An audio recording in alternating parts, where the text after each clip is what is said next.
제가 평생 이렇게 예배하고 그럴 때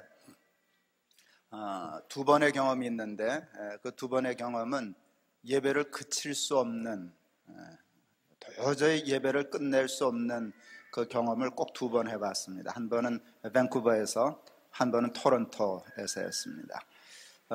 밴쿠버는 그 캐나다 현지 교회를 빌려서 했기 때문에 밤 12시 할 수 없이 끝내야 했고, 토론토는 우리가 완전히 대여서 했기 때문에 제가 자주 좀 얘기를 했었지만 아침 7시에 시작한 집회를 그 다음날 새벽 3시 반에 끝낸 그런 경험이 있는데, 억지로 해서 되는 게 아니고요, 도저히 끝을 낼 수가 없었어요. 이 분위기도 가면 새벽까지 할 수 있지 않을까 우리? 그래서 잘하면 세 번째 경험을 할 수 있는데 하는 생각을 했었습니다.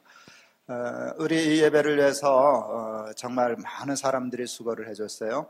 한 번도 우리 대놓고 칭찬을 못 해줬는데, 우리 숨어서 조명하는 팀을 내가 한 번도 격려를 못했다 싶어요. 우리 조명팀한테 한번 어디 숨어 있을 거예요 다들. 우리 한번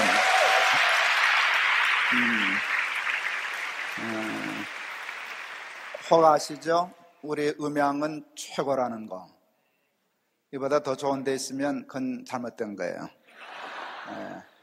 이보다 더 좋은 소리 낼 수 있는 그 시설 가진 데 많지 않아요. 우리 음향팀들 참 수고 많이 하는데 한번 박수해 주시면 좋겠습니다. 우리 음향 최고예요. 그 다음에 밴드, 가수의 밴드. 그래서 예배가 언제나 살고, 그래서 너무 자랑스럽게 생각합니다. 1992년 황영조 선수가 올림픽에서 금메달을 딴 직후 미국에서 목회하시던 선배 목사님이 한국에 나오셔서 함께 식사를 했습니다. 목사님이 숙소에서 텔레비전을 보셨는데, 그때 한국 청소년 아이들이 10만 원이 넘는 고가의 운동화들을 신고 다녀서 사회적으로 무리를 일으킨다 하는 보도를 보신 모양입니다. 놀라셔서 저한테 물으셨습니다. 야, 김 목사, 정말 한국 아이들이 그렇게 비싼 운동화 신고 다니냐? 하고 물으셨는데, 여러분 지금도 운동화 10만 원이면 만만치 않은데 92년도 15년 전에 운동화 10만 원은 정말 만만치 않았습니다. 저는 그런 운동화를 신고 다니는 건 둘째치고 그런 운동화가 있는 줄을 몰랐습니다. 그래서 집에 와서 아이들에게 물었습니다. 세상에 10만 원짜리 운동화가 다 있냐? 하고 물었더니 무슨표 농구화가 10만 원이 넘는다 했습니다. 아이들에게 또 물었습니다. 너희 학교도 그런 거 신고 다니는 놈 있냐? 그랬더니 우리만 빼놓고는 다 신어요. 그랬습니다.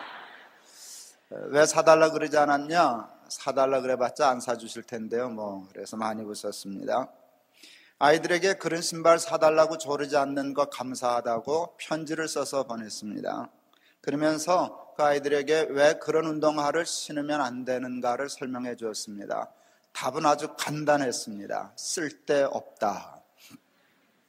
황영조 선수가 금메달 딸 때 그 소속 회사가 코롱이었는데, 코롱에서 1억 원을 들여서 황영조 선수에게 운동화를 개발해 주었습니다. 발에 맞게 또 이렇게 편하게 하더라고 보니까 1억 원이 들었는데, 나중에 들으니까 그 적응하는 기간이 너무 짧아서 막상 대회 때는 신지 못했다 하는 얘기를 들었습니다. 그래도 그 1억 원짜리 운동화를 얘기했을 때 사람들이 안만 그래도 운동화 한 켤레 1억 원? 그렇게 얘기했지만, 저는 아이들에게 편지 중에 썼어요. 황영조 선수가 1억 원짜리 운동화를 신는 건 괜찮다. 왜? 쓸데있다. 세계적인 마라톤인데 발에 맞고 편하면, 가벼우면 다음은 몇 초라도 단축할 것이고, 황영조 선수가 기록을 단축할 수 있는 일은 국가의 국익에 굉장히 중요한 영향을 끼칠 수 있기 때문에 우리나라 수준에서 얼마든지 1억 정도 투자할 수 있다. 뭘 가르치고 싶었나? 필요하면 1억 원짜리도 신는다. 필요 없으면 10만 원짜리도 안 신는다. 그게 나는 합리적이라고 생각했어요. 한쪽으로 매도하는 건 옳지 않다 생각했습니다. 그러면서 아이들에게 물었습니다. 너희들이 10만 원짜리 운동화를 신는 이유, 신으려고 하는 이유가 뭐냐? 기록을 단축하기 위함이냐? 국위를 선양하기 위함이냐? 나 신발 자랑하려고 그러는 거 아니냐? 내 운동화는 10만 원짜리다. 나는 10만 원짜리 운동화 신었다. 나는 10만 원짜리 운동화 신는 사람이다 라는 걸 자랑하려 함인데, 얘들아 조금만 생각해봐라. 그것은 자랑이 아니란다. 그것은 수치란다. 오죽 자랑할 것이 없으면 신발 자랑하겠냐? 너희들은 신발 자랑하며 사는 사람이 되지 말고 너희의 사람 됨을 자랑하며 사는 사람이 되거라. 많은 사람들은 여러분 소유 가치가 높은 것이 10만 원짜리 운동화, 1억 원짜리 운동화를 신는 그 소유 가치가 높은 것이 잘 사는 것인 줄을 잘못 알고 있지만 그렇지 않습니다. 잘 산다는 것은 존재 가치가 높을 때 쓸 수 있는 말입니다. 큰아이가 초등학교 1학년 때 친구 집을 다녀왔습니다. 부잣집을 다녀온 것 같습니다. 호들갑을 떨었습니다. 아빠 우리 친구 집에 다녀왔는데요 되게 부자예요. 되자에다 힘을 많이 줬습니다. 왜 그러냐 그랬더니 집에 풀장이 있었다나 텔레비전 카메라로 도둑을 경비했다나 자가용이 2대였다나 이제 그런 식의 얘기를 했어요. 저는 말을 정확하게 하는 일이 참 중요하다는 생각을 가지고 있습니다. 말이 정확해야 생각이 정확하고 여러분 생각이 정확해야 삶이 정확해집니다. 말을 함부로 하면 생각이 함부로 되고 생각이 왔다 갔다 하면 삶이 왔다 갔다 해서 말은 참 중요한 것입니다. 근데 내 사랑하는 아이가 가장 중요한 말을 잘못 쓰고 있다는 걸 그날 알게 되었습니다. 자가용이 2대 있고 집에 풀장이 있고 CC카메라로 도둑 경비하는 집을 보고 와서 나한테 이렇게 얘기했어요. 옳습니다.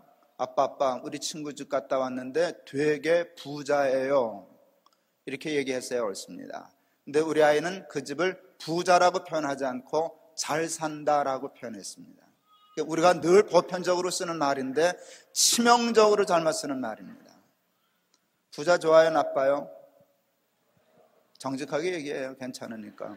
돈 좋아요, 나빠요? 부자가 좋아요, 가난한 게 좋아요? 나도 부자 좋아요. 목사인데도 나는 부자가 좋고 할 수 없으면 덤벼들어서 가난하게 사는 것이지 가난을 위해서 기도할 필요는 없잖아요. 기도 안 해도 부딪히면 살아야 되는 건데 그걸 기도하겠어까지 그런 마음 전혀 없어요.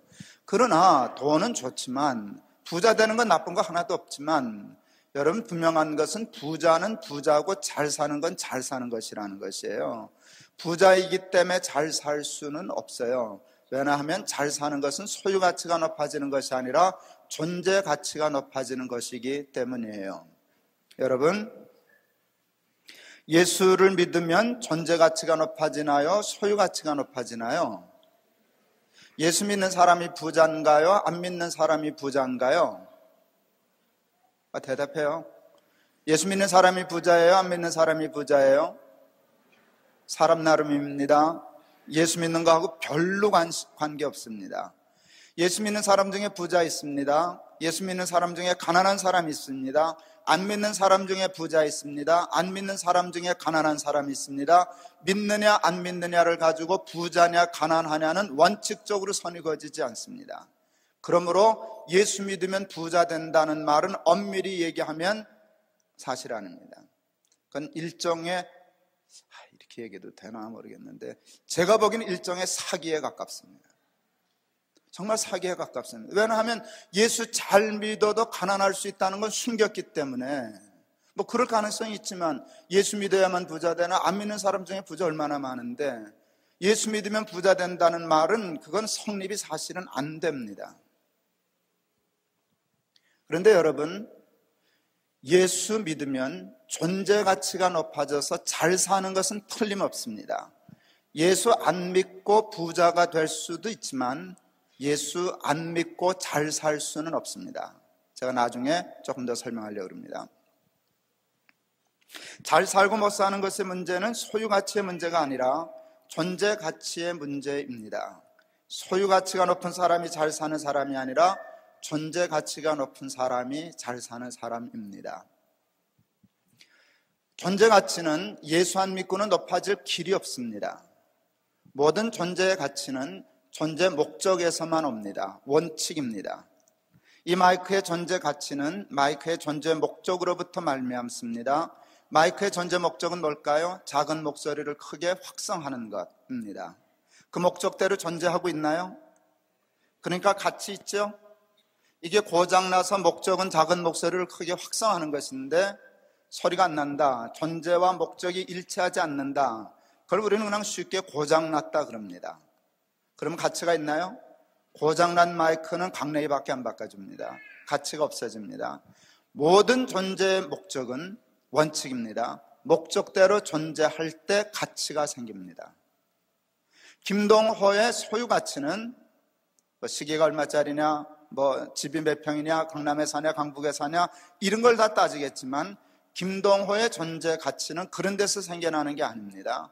김동호의 존재 가치는 김동호의 존재 목적에서만 생겨나고요, 그 목적대로 존재할 때에만 가치가 발생합니다.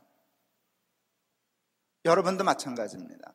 그러므로 부자가 되려면 여러분 지금처럼 살아도 되지만 정말 잘 살려면 항상 기쁘고 늘 감사하고 여기 살지만 천국 같은 삶을 사는 걸 잘 산다 그러는데, 정말 잘 살려면 존재 가치가 높아야 하는데, 그러려면 뭐에 관심을 가져야 되는가? 존재 목적에 관심을 가져야만 합니다. 존재 목적에 관심 가지지 않고 밤낮 뭐 먹을까, 뭐 입을까, 뭐 마실까, 어디 가면 재밌을까, 백날 쫓아다녀봐야 그것이 우리의 삶을 채우지 못하고 그것이 우리의 삶을 잘 살게 하지 못합니다. 존재 목적을 떠난 존재 가치는 가능하지 않기 때문입니다. 그런데 여러분, 모든 것의 존재 목적은 어디서 오는 줄 아세요? 여러분, 모든 존재 목적은 존재로부터 말미암지 않고 존재케 한 이로부터 말미암습니다.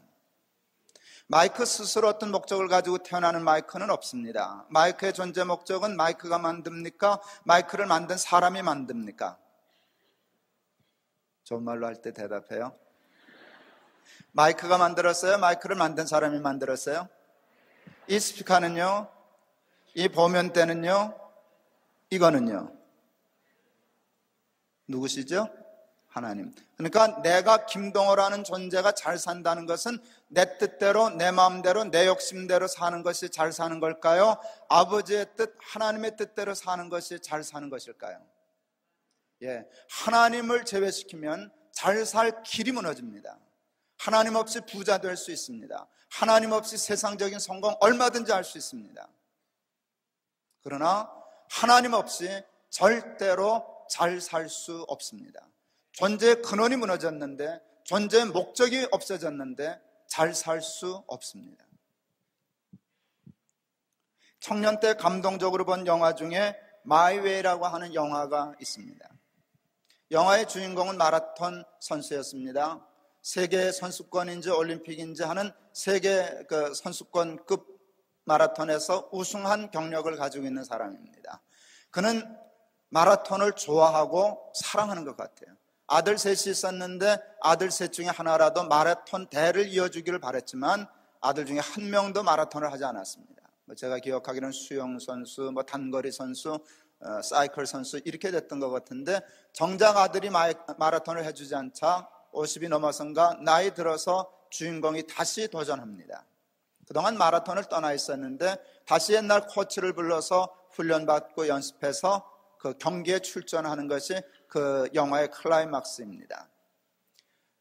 달려가다가 힘들어서 페이스 조절을 잘못해서 쓰러집니다. 땀이 흐르고 고통스러워하고 얼굴에 흑범벅이 되고, 그럴 때마다 영화 보는 사람들이 긴장합니다. 안타까워합니다. 일어나 달려라, 일어나 달려라. 그런데 그 사람 일어나서 또 달리다가 넘어지고 또 달리다가 넘어지고 그럽니다. 화면 가득 슬로우 비디오 고속 촬영해서 잡았는데요, 그 끝까지 달리겠다는 달려가는 모습을 그 고속 촬영해서 슬로우 비디오를 잡았어요.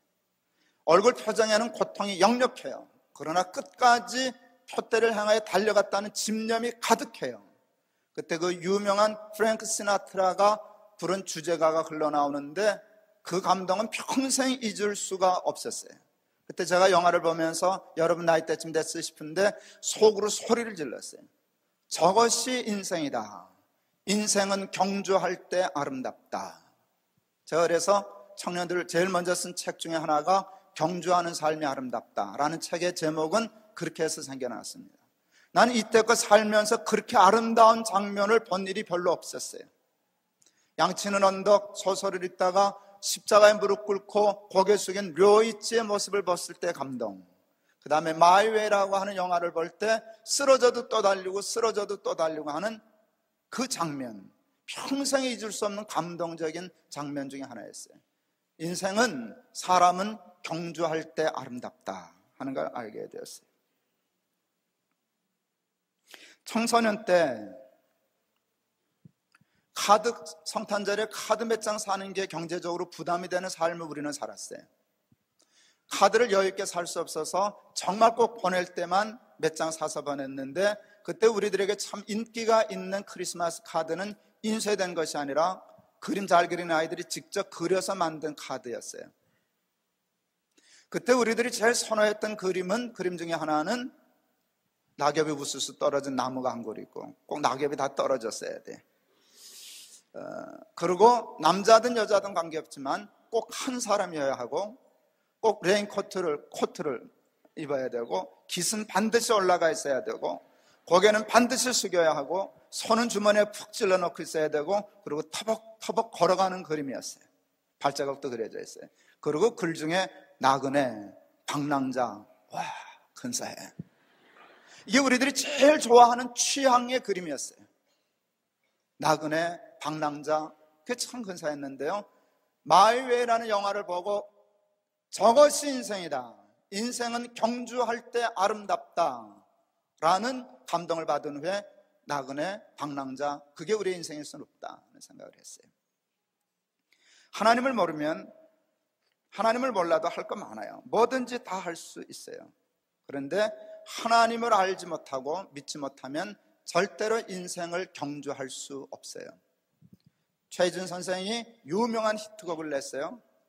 인생은 나그네 길, 하숙생이에요. 어디서 왔다가 어디로 가는가, 근사해요.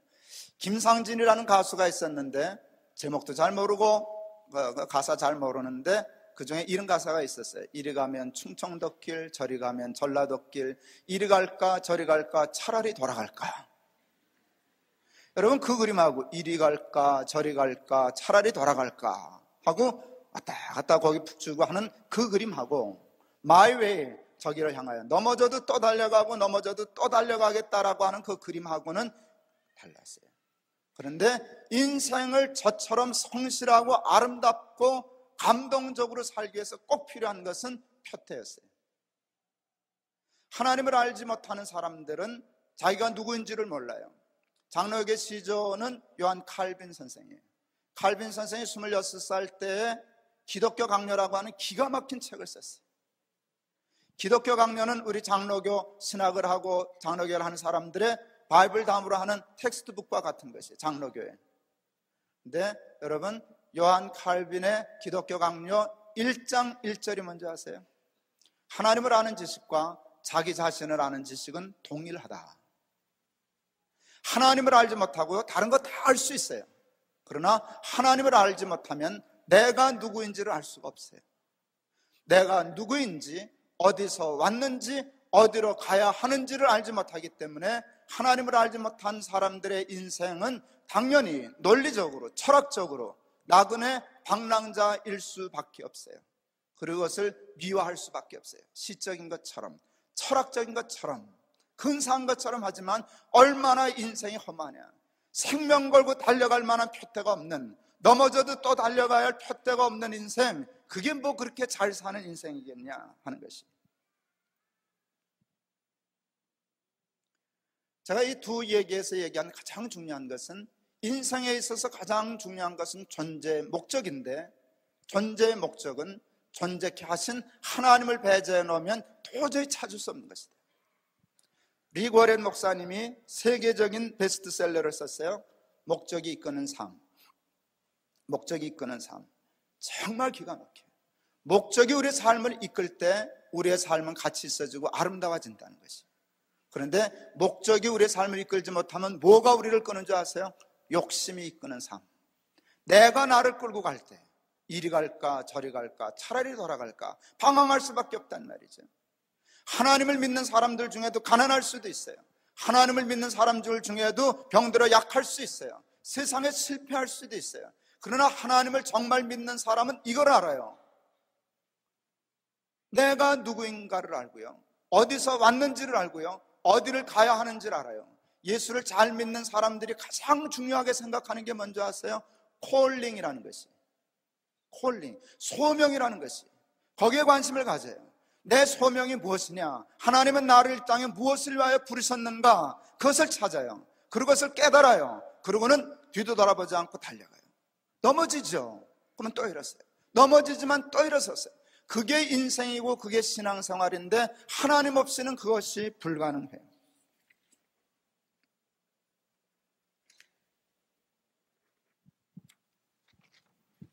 보면 내가 설교하기 좀 불편하니. 예. 저는 비행기를 자주 타는 편입니다. 비행기를 많이 탔지만 비행기 타고 한 번도 안 했기 때문에 지금 살아있습니다. 제가 비행기 조정실 문을 두드리면서 여보 내가 자동차 운전 25년도 더 했네. 한 25년 했는데 자동차나 비행기나 뭐 그게 그거겠지, 뭐 당신 피곤하지? 내가 대신 해줄게. 그러면 미친 겁니다. 확률은 적지만 조정사 그때 같이 미쳐가지고, 나하고 똑같이 미쳐가지고 25년 했냐? 자동차나 비행기나 뭐 그게 그거야. 당신 나 피곤한데 네가 좀 해라 하고 조정관 맡겨주면 어떻게 될까요? 어떻게 될까요? 저 죽고 나 죽는 날이지 뭐. 저 죽고 나 죽는 날. 저는 절대로 비행기 조정을 하려고 들지 않습니다. 비행기는 조정사가 조정하는 것이 안전하다, 그걸 제가 압니다. 한 가지 더 잘 알고 있는 것이 있습니다. 그것은 비행기는 조종사가 조정하는 것이 가장 안전하고, 나와 세상을 창조하시고 나와 세상을 사랑하시는 하나님이 조정하시는 것이 나를 위하여 가장 옳은 일이다. 저는 그것을 믿습니다. 하나님을 부정하고 자기 스스로가 자신의 인생의 주인이 되어 내 마음대로 욕심이 이끄는 대로 살면 인생은 추락할 수밖에 없습니다. 텔레비전에서 아톰, 슈퍼맨 뭐 이런 만화 영화 나오면은요, 그 다음날 골목에 모가지에다 보재기 묶고 날아다니는 놈들 생깁니다. 슈퍼맨, 아톰하고 날아다닙니다. 여러분들 다 묶고 날랐지? 여러분 결혼하면 여러분 아이들이 반드시 이거 한번 묶을 날이 있어요. 그럴 때 아파트에 사는 분들 조심해야 돼요. 베란다 문 잠가야 돼요. 정말이에요.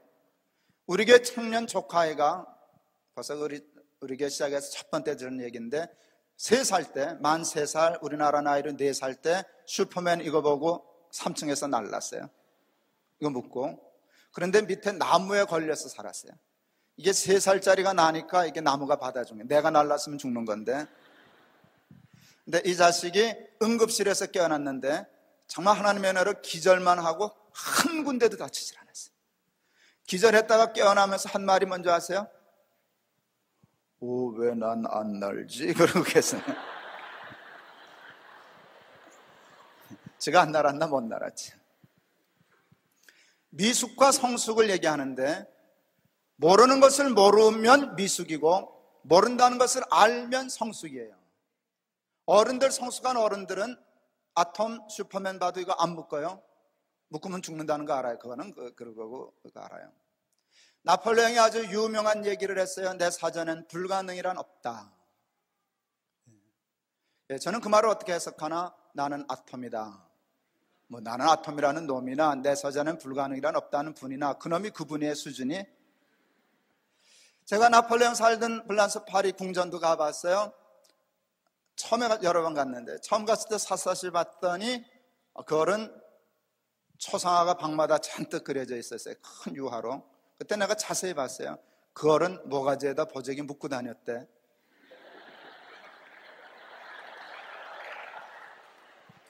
그래서 당신 망했구나 내가 알았죠. 내 사전엔 불가능이란 없다는 분이나 나는 아톰이라는 놈이나 그놈이 그 수준이거든요. 나폴레옹은 성실한 천재입니다. 성실한 천재입니다. 나폴레옹이 소위에서 황제가 된 것은 재수 좋아서 된 게 아닙니다.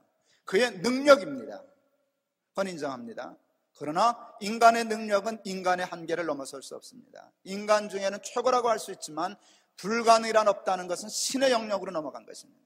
하나님을 거부하고 난 다 할 수 있어 슈퍼맨 하고 그러니까 세인트 헤라나에 추락한 것입니다.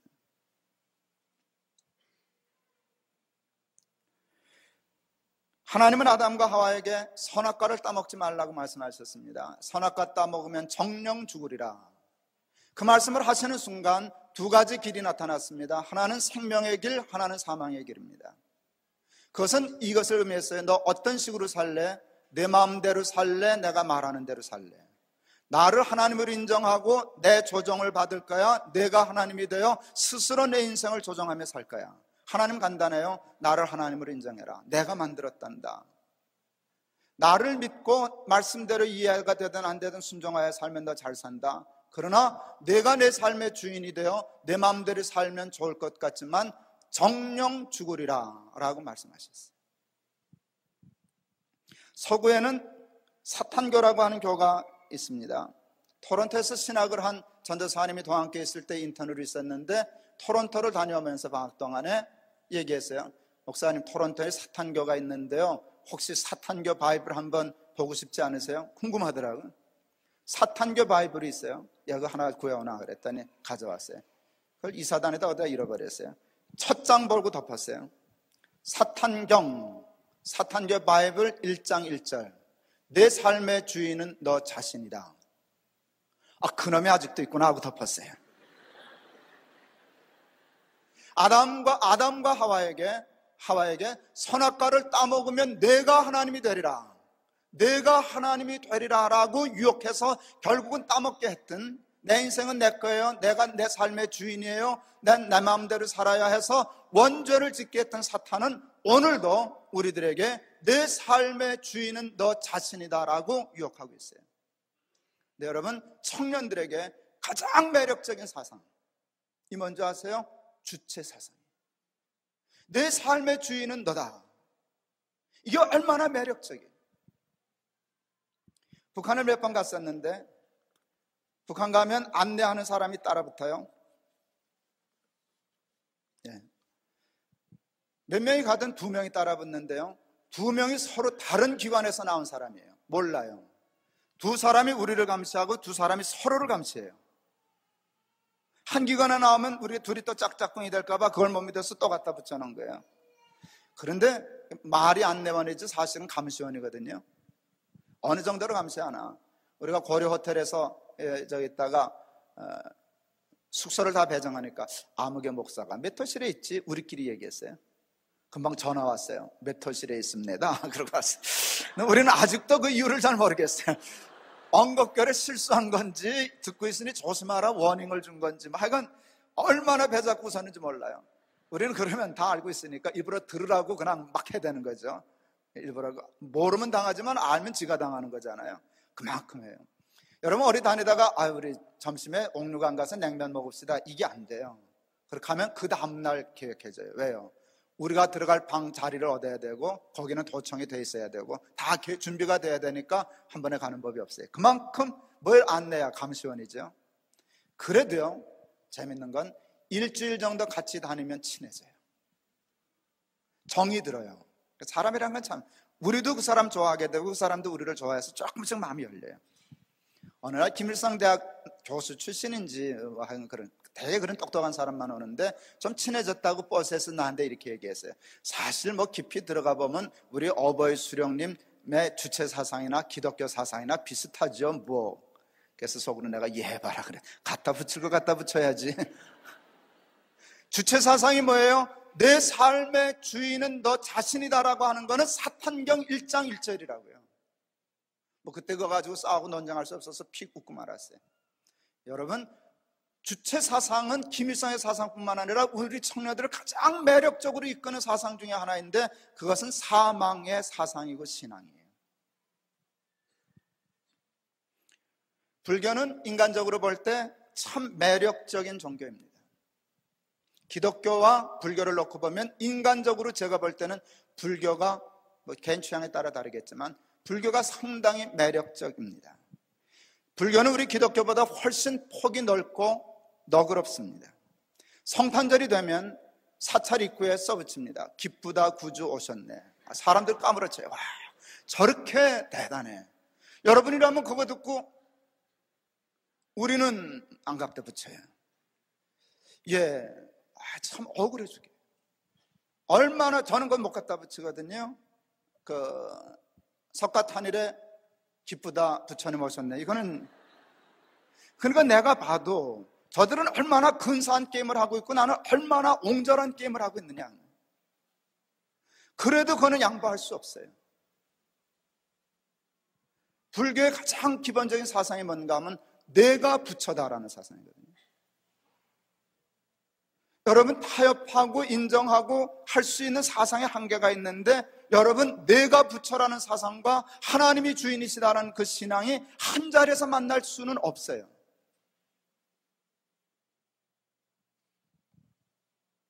대학생 여러분들을 초청해 놓고 드리는 이 예배 설교를 맡으면서 무슨 설교를 할까 고민 많이 했어요. 평생 설교하면서 산 사람이에요. 여러분 마음에 드는 이런 복잡하고 좀 옹졸해 보이는 소리 안 하고 근사하고 속된 말로 쌈박하게 설교 한 편 하고 끝내는 일, 제가 얼마든지 할 수 있어요. 근데 그러고 싶지 않았어요. 내가 가장 중요하게 생각하는 이 일을 오늘 이 예배 시간에 해야 되겠다라고 생각해서 제가 가장 중요한 것만 모은 거예요. 근데 그것은 다 하나예요. 하나님이 주인이셔야 내가 산다는 것이. 내가 내 삶의 주인이 되고 내가 하나님이 되고 내 삶의 주인은 나다라고 주체 사상이 들어가고 내가 부처다라고 하는 말을 받아들이기 시작할 때, 여러분, 그것은 우리는 추락한다. 내가 내 삶의 주인이 되고 내가 스스로 하나님이 되어서도 여러분 내 인생을 성공적으로 하려고 하면 전지전능해야 돼요. 근데 아시죠? 여러분은 전지전능해요? 무지무능해요? 아시는 거 다행이네요. 11년 전에 성수대교 무너졌어요. 아침 7시 5분에 무너졌어요. 새벽 4시 반에 제가 그 다리 운전해서 지나갔어요. 새벽 기도회 때문에 매일 그 시간에 통과하는 다리였어요. 2시간 반 후에 무너질 다리를 그것도 모르고 찬송가 부르고 지나갔어요. 돌아올 때 그 다리 무너져서 한남대교로 돌아왔어요.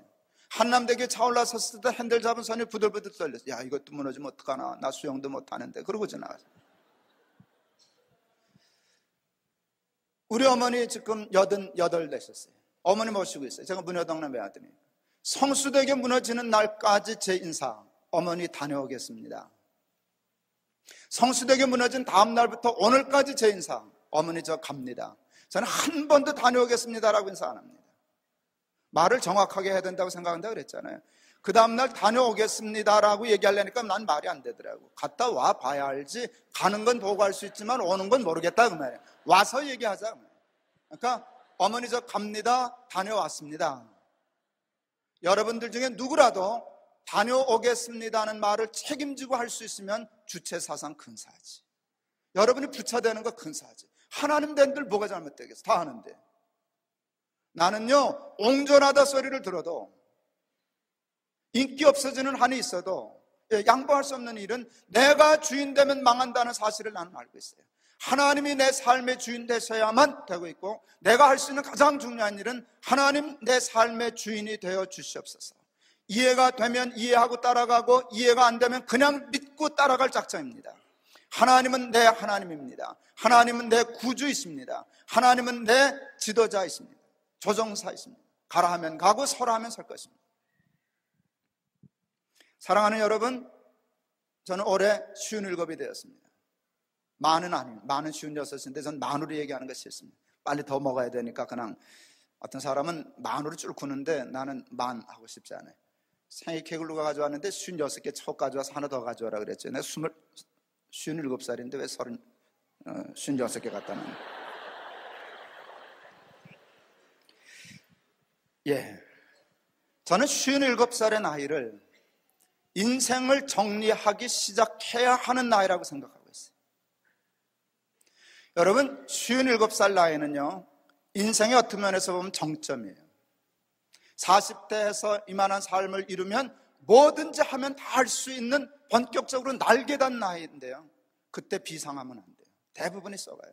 그때 비상하다가 추락해요. 예, 저는 이 일을 정리해야 되는 때고, 제게 주어진 힘을 가지고 뭘 해야 되는가 하면 후배를 키우고 후배들을 양육하고 그들을 도와주는 일을 하다가 나는 스스로 연착륙해야 돼요. 비행기 타보면 국내선 대개 45분 비행기 하는데 반드시 15분 전, 도착지 15분 전에 어나운스가 나와요. 이제 착륙하렵니다. 뭐 의자를 젖히시고 테이블 정해놓고 벨트 묶으시고 이렇게 합니다. 그거 서서히 15분 동안 조금씩 낮아지다가 착륙합니다. 제 나이가 15분 전입니다. 근데 날아가는 거 좋다고 그때까지 막 날아가다가 김포 왔는데 내려와야 되네. 그건 추락입니다.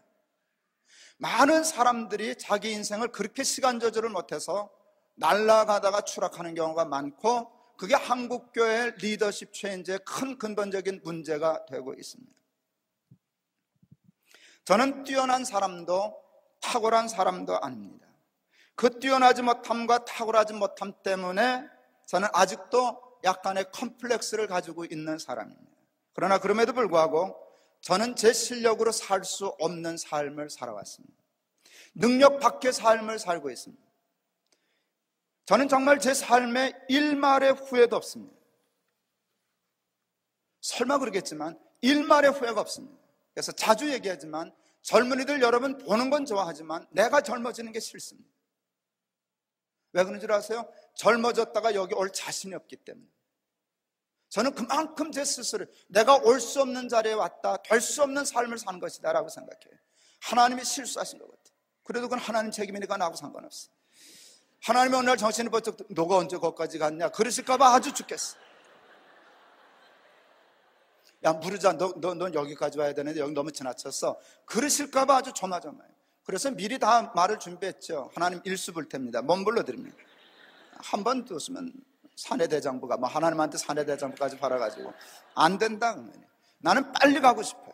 56살이라고 만 그렇게 고집 부리고 싶지 않아요. 한 살이라도 빨리 도망가고 싶어요. 여러분 그게 사실이라면 여러분이 나를 어떻게 보든지 간에 나는 성공한 사람이에요. 나는 성공한 사람이에요. 당장은 죽어도 원 없어요. 당장은 죽어도 원 없어요. 그 복을 제가 받았어요. 여러분 제가 명문대 출신이기 때문이 아니에요. 제가 성격이 목회하기 딱 좋아서 뭐 아니에요. 프로그램이 많아서 아니에요. 딱 하나만 붙잡았어요. 하나님이 내 삶의 주인이시다. 하나님이 내 삶의 주인이시다. 그걸 어떻게든지 철저히 지키려고 발버둥 하지도 못했어요. 그냥 발버둥질 쳤을 뿐인데 하나님을 그것을 이쁘게 보셨어요.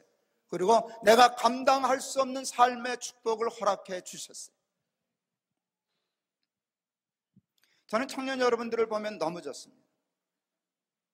여러분이 혹시 그건 느끼는지 몰라요. 내가 여러분들을 예뻐해요. 몰랐어요? 정말 예뻐요. 여러분들에게는 좋은 것만 주고 싶어요. 좋은 것 주고 싶어요. 가장 좋은 것을 주고 싶어요. 제가 사랑하는 청년 여러분들에게 드리고 싶은 가장 귀한 선물은 하나님이에요. 하나님으로 내 삶의 주인을 삼겠습니다 고백하는 그 믿음이에요. 저는 히브리서 12장 이런 말씀 참 좋아요. 경주한다는 말씀이 나오잖아요. 무겁고 얽매이기 쉬운 죄를 벗어버리고 믿음의 주여 온전케 하시는 예수를 바라봐라. 그리고 경주, 이게 너무나 근사하잖아요. 믿음은 경주하는 것이에요. 믿음은 경주하는 것인데 경주하기 위해서 꼭 필요한 것은 믿음의 주여 온전케 하시는 예수 그리스도를 바라보고 그 예수 그리스도를 우리의 삶의 표대, 우리의 삶의 목적을 삼기 전에는 이 경주는 성립이 되지 않는다. 청년 대학생 때부터 한 번도 뒤돌아서지 말고 하나님으로 삶의 목적을 삼고 그분의 뜻으로 삶의 원칙을 삼고 뒤도 돌아보지 말고 내 인생의 주인은 하나님이십니다. 나는 하나님의 뜻대로 살아서 존재 가치가 높은 삶을 살겠습니다. 부자 되는 것보다 나는 잘 사는 것이 좋습니다. 이렇게 믿음의 주여 온전케 하시는 예수만 바라보고 믿음의 경주를 하다가 하나님 앞에 갈 수 있는 우리 사랑하는 청년들 다 될 수 있기를 바랍니다. 경주하는 삶이 아름답습니다. 청년 때부터 하나님 인정하고 믿고 나를 향하신 하나님의 뜻으로 삶의 표대를 삼아 경주하듯 살아가는 아름다운 청년들 다 될 수 있기를 바랍니다. 기도하겠습니다. 내 삶의 주인은 너다. 내가 부처다. 선악과 따먹으면 내가 하나님이 되는 거다. 우리가 가장 취약한 사상입니다. 너무 근사합니다. 주체 사상. 우리가 하나님이라는 것 너무 근사한 사상인데 그게 사망의 사상입니다. 하나님이 내 삶의 주인이 되시고 그 하나님의 뜻을 내 삶의 목표로 삼아 경주할 때에만 우리의 삶은 잘 살 수 있습니다. 하나님 믿음의 주여 온전케 하시는 예수만 바라보고 믿음의 경주, 인생의 경주를 경주하여 정말 승리하고 아름다운 삶을 살아내는 우리 청년들, 특별히 우리 사랑하는 대학생들 다 되게 해 주시옵소서. 예수 그리스도 이름을 받들어 기도하옵나이다. 아멘.